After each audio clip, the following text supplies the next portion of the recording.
Everyone, good morning সবাইকে। তোমরা সবাই কেমন আছো? আশা করছি তোমরা সবাই খুব ভালো আছো।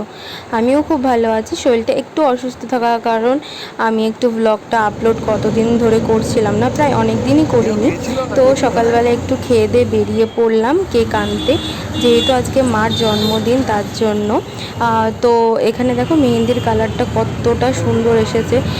একবার মেঘলা হচ্ছে, একবার গরম লাগছে, এতে শরীরটা বড্ড বেশি খারাপ হয়ে যাচ্ছে। তোমরা অবশ্যই নিজেদের খেয়াল রেখো। ঘরে ঢুকতে না ঢুকতে প্রচণ্ড মেঘ চমকাচ্ছে আর বৃষ্টি হচ্ছে। তারপরে সন্ধ্যা হয়ে গেল, সবাই আসলো, তারপরে এখানে কেক কাটিং করছি। মিয়ামোরে ঢুকেই ফার্স্টেই এই কেকটা দেখলাম, দেখেই পছন্দ হয়ে গেল। তখন মাদার্স ডে চলছিল বলে এই কেকটা ছিল, তখন এক ঝলকে দেখেই পছন্দ হয়ে গেছে, তো নিয়ে নিয়েছি। তো সব মাদেরকে যেহেতু লেট হয়ে গেছে তাও বলছি হ্যাপি মাদার্স ডে। তো সবাই ভালো থেকো। নেক্সট ব্লগে আবার দেখা হচ্ছে।